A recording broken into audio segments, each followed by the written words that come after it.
Hello everyone, AR smart एज्युकेशनमध्ये तुम्हा सर्वांचं मनापासून स्वागत.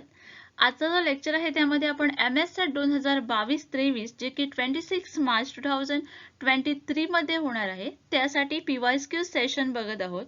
आणि आजचा जो लेक्चर आहे त्यामध्ये आपण इन्फॉर्मेशन अँड कम्युनिकेशन टेक्नॉलॉजी म्हणजे ICT जो युनिट आहे तो इथे बघणार आहोत. आता मी हा युनिट जो आहे त्याचे PYQ का बघत आहे तर ICT हा जो युनिट आहे त्याच्यामध्ये आपल्याला 5 क्वेश्चन कंपल्सरी बघायला मिळतात आणि जर समजा हे 5 क्वेश्चन तुम्ही करेक्ट आन्सर केले तर तुम्हाला 10 मार्क्स इथे इझिली भेटतात. ओके, आणि PYQs का तर जेणेकरून तुम्हाला आयडिया येईल की पुढचा जो कन्सेप्ट आहे तो जास्त इम्पॉर्टंट आहे आणि त्याच्याप्रमाणे तुम्हाला स्टडी करता येईल किंवा पुढचा जो कन्सेप्ट आहे तो रिपीट होत आहे. ओके, त्याप्रमाणे तुम्हाला जो स्टडी आहे ती करता येईल. आणि आजचा जो PYQ सेशन आहे त्यामध्ये आपण 2019चा क्वेश्चन पेपरमध्ये जे काही MCQ आले होते ICT मधून ते आज इथे एक्सप्लेन करणार आहोत with the detail explanation. Okay, so जर समजा चॅनलला सबस्क्राईब केलेलं नसाल तर प्लीज सबस्क्राईब करून घ्या जेणेकरून माझा येणारा व्हिडिओ तुम्हाला लगेच भेटून जाईल. ओके, चला तर मग आजच्या लेक्चरला सुरुवात करूया. Which of the following is the correct full form of IPTV? Question जो आहे तो 2019च्या क्वेश्चन पेपरमध्ये विचारण्यात आला होता ज्यामध्ये तुम्हाला फुल फॉर्म विचारलं होतं IPTV वर.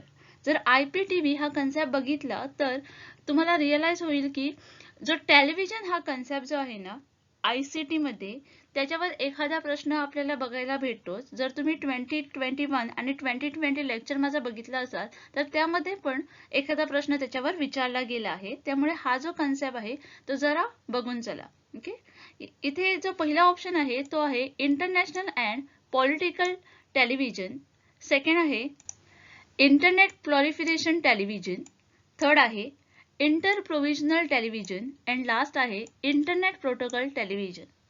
So IPTV refers to internet based protocol television where the internet is used to deliver the TV program and the videos that are either live or on the demand. Okay, explanation ज्यावेळी मी केलं त्यावेळी तुम्हाला समजलंच असेल की जे correct answer आहे ते ऑब्वियस आहे option number D, that is internet protocol television. इथे इंटरनेटचा काय यूज केला जातो तर to deliver the TV programme किंवा व्हिडिओज डिलिव्हर करण्यासाठी. ओके, लाईव्ह व्हिडिओ डिलिव्हर करण्यासाठी किंवा ऑन डिमांड व्हिडिओज पाठवण्यासाठी. Okay, so IPTV is a system where the digital television service is delivered to the subscriber through the internet protocol technology by a medium of broadband or a internet connection.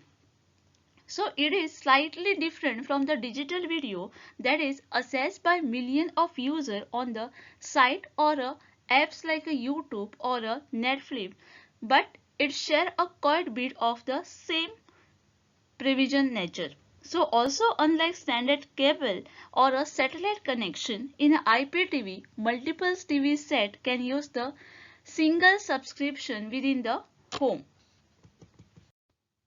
So इथे जे correct answer आहे ते आहे option number D, that is internet protocol television. The world first computer ENIAC was developed in year. Question जो आहे तो 2019च्या question पेपरमध्ये विचारण्यात आला होता ज्यामध्ये तुम्हाला वर्ल्ड फर्स्ट कॉम्प्युटर बद्दल विचारण्यात आला होता की कधी तो डेव्हलप झाला. ज्यासाठी पहिला जो ऑप्शन आहे तो आहे 1945, सेकंड आहे 1940, थर्ड आहे 1955 अँड लास्ट आहे 1960. जर आपण कन्सेप्ट बघायला गेलो तर 2020 आणि 2021च्या क्वेश्चन पेपरमध्ये एक प्रश्न असा आहे ज्यामध्ये आपल्याला इंडियाचा फर्स्ट जो कॉम्प्युटर आहे त्याच्याबद्दल विचारण्यात आलं होतं. लक्षात घ्या की कशा प्रकारे जे प्रश्न आहेत ते ट्विस्ट होत आहेत. इथे आपल्याला वर्ल्ड बद्दल विचारण्यात आलं आहे आणि तिथे आपल्याला इंडिया बद्दल विचारण्यात आलं होतं. करेक्ट. सो आता कॉम्प्युटर म्हणजे काय तर it is basically electronic device आहे. राईट, कॉम्प्युटर जो आहे तो इलेक्ट्रॉनिक डिव्हाइस आहे जो की आपल्याला हेल्प करतो to process the information based on the instruction provided to generate the desired outcome. आता इनिएकचं जर फुल फॉर्म विचारण्यात आलं एखाद्या क्वेश्चन पेपरमध्ये, समजा यंदाच समजा इनिएकचं फुल फॉर्म विचारण्यात आलं तर आपल्याला ते फुल फॉर्म काय आहे हे माहिती असणं खूप गरजेचं आहे. करेक्ट. तर इथे याचं जे फुल फॉर्म आहे ते आहे electronic numerical integrator and computer. परत एकदा रिपीट करते मी जेणेकरून तुम्हाला ते नोट डाऊन करता येईल. तर फुल फॉर्म आहे electronic numerical integrator and computer. That is ENIAC. हा जो आहे तो डेव्हलप झाला आहे between 1943 to 1945. So ENIAC is accepted as a first successfully high-speed electronic digital computer which was used for 1946 to 1955. हा जो आहे तो high speed electronic digital computer आहे जो की यूज करण्यात आला होता बिटवीन 1946 to 1955 मध्ये. ओके, आणि डेव्हलप कधी झाला तर 1943 to 1945 मध्ये. So World War II was produced a large need of a computer capacity, especially for the military. New weapons were made for which the trajectory table and other essential data was needed. So आता आपल्याला इथे exact जो आहे तो year नाही दिलेला आहे, correct. त्यामुळे इथे आपण ऑप्शन ए जो आहे दॅट इज 1945 तो इथे आपण करेक्ट बोलू शकतो, करेक्ट. तर मी इथे असं का बोलते तर जर आपण कॉम्प्युटर बद्दल बोलायला गेलो इनिएक बद्दल तर तो जो आहे तो 1943 to 1945 या कालावधीत एस्टॅब्लिश झाला होता. ओके, पण इथे आपल्याला 1945 दिलं गेलेलं आहे, 43 दिलेलं गेलं नाही आहे, करेक्ट. सो त्यामुळे जो अप्रोप्रिएट आन्सर आहे तो आपल्याला सिलेक्ट करावा लागेल. त्यामुळे ऑप्शन ए जो आहे तो इथे करेक्ट येईल. Okay. For recruitment as a school teacher in Maharashtra one must enroll himself और herself on the web portal. So question जो आहे तो 2019च्या क्वेश्चन पेपरमध्ये विचारण्यात आला होता, ज्यामध्ये तुम्हाला विचारण्यात आलं होतं की for the recruitment as a school teacher, म्हणजे समजा तुम्हाला स्कूल टीचर हा जर जॉब पाहिजे असेल, रिक्रूट केला असेल इन महाराष्ट्र, तर जो टीचर आहे त्याने स्वतःला एनरोल केलं पाहिजे कुठच्या वेबसाईटवर. ओके, कुठच्या वेब पोर्टलवर. ज्यासाठी पहिला जो ऑप्शन आहे तो आहे सरळ, सेकंड आहे महाजॉब्स, थर्ड आहे ई सेवा अँड लास्ट आहे पवित्रा. Okay, so Maharashtra aim is to get the 100% access rate in the Pragat Shaikshnik Maharashtra Abhiyan in next 5 years. In order to retain the quality of primary and secondary education, the department is working hard to develop the infrastructure and recruit well-qualified teaching staff. And the role of a Pavitra portal is very important in the education upgradation system. So इथे जो correct answer येईल तो येईल पवित्रा. आता पवित्रा portal मध्ये काय exactly म्हटलं आहे ते पहिल्यांदा अंडरस्टँड करून घेऊया.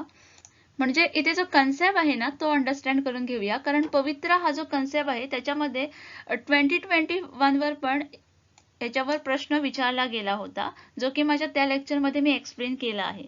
ओके, जर आपण या पोर्टल बद्दल स्टडी करायला गेलो तर Maharashtra Shikshak Bharti started on the Pavitra portal by the Maharashtra government under the Mega Bharti as an official declaration is given by Education Minister of Maharashtra. So the Maharashtra government uses the Pavitra portal to announce the teacher recruitment. जो Maharashtra government आहे ना त्याने जो पवित्रा portal आहे त्यामध्ये तुम्हाला enrol करायला सांगितलं आहे जर तुम्हाला ॲज अ टीचर जॉब पाहिजे असेल तर. ओके, आणि ते जे आहे ते त्याच्यावरच जी अनाउन्समेंट करतात टीचर रिक्रुटमेंटची. Okay, so every new information related to the Maharashtra teacher recruitment is stated on this portal. काहीही जी माहिती आहे टीचरच्या रिक्रुटमेंट बद्दल, टीचर जॉब बद्दल, ती आपल्याला पवित्रा या पोर्टलवर बघायला मिळते. So from of a recruitment and a competitive examination for the teacher recruitment also accepted through the Pavitra portal. So the Maharashtra has state general entrance test to recruit the teachers. In Maharashtra, it is a responsibility of a Pavitra portal to conduct the examination. Okay, जो पवित्रा portal आहे त्याची पण काही responsibility आहे, त्यांना exams conduct करावे लागतात. आता हे एक्झाम्स कुठले आहेत तर the name of a examination to be taken for the Maharashtra teacher recruitment is TET and the name of a examination to be taken for the whole India is CTET. Okay, महाराष्ट्रामध्ये घेतली जाते ती TET, that is TET, and whole इंडियामध्ये घेतली जाते ती CTET. Okay, so for the recruitment as a school teacher in the Maharashtra, one must enroll himself or herself on the web portal called Pavitra. आता जर आपण सरळ बद्दल बोलायला गेलो तर सरळ जे आहे ते आहे, त्याचा जो फुल फॉर्म आहे तो आहे simple all inclusive real time action oriented long lasting portal. हे आहे सरळचं full form. Okay, and it is a alignment with the digital India vision of faceless, paperless and cashless service deliver model. जर आपण महाजॉब बद्दल बोलायला गेलो तर it is a employment generation portal initiated by the Maharashtra government. सगळे जे concept आहे ते अंडरस्टँड करून घ्या, कारण एखादा प्रश्न समजा या कन्सेप्टवर विचारण्यात आला तर तुम्हाला तो आन्सर करता आला पाहिजे. महाजॉब कशासाठी आहे तर एम्प्लॉयमेंट जनरेशनसाठी. आणि ई सेवा is a portal one stop resources for assessing the EPF request and uses the services online. Okay, जिथे की तुम्ही जी इन्फॉर्मेशन असते रिलेटेड टू द PF ती तुम्हाला ई सेवामध्ये भेटते.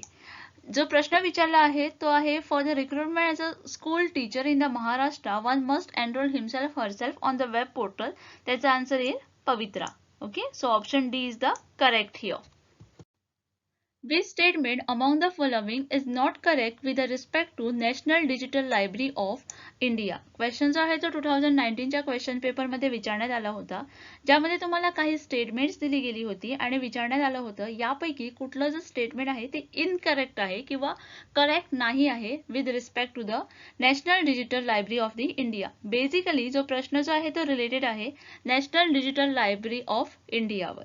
ज्यासाठी पहिला जो ऑप्शन आहे तो आहे it is a project by department of technology. Second आहे it is a virtual repository of learning resource with single window search facility. Third आहे it is a friendly to differently able learner. And last आहे it is being developed at Indian institute of technology Kharagpur. Okay, so national digital library of India which is also non as NDLI. Please remember this, because समजा एखादा प्रश्न विचारला गेला की फुल form सांगा NDLI चं, तर त्याचा फुल फॉर्म येईल national digital library of the India. आता इथे पहिल्यांदा कन्सेप्ट अंडरस्टँड करून घ्या. The ministry of human resource development that is MHRD under its the national mission on education through information and communication technology is initiated the National Digital Library of India project to develop the framework of virtual depository of learning resource with a single window search facility. म्हणजे की हा जो option आहे option बी तो इथे correct होईल. Okay, आता पुढे ऐकून घ्या. तर filter and federate searching is employed to facilitate focus searching so that the learner can find out the right resource with least efforts and the minimum time.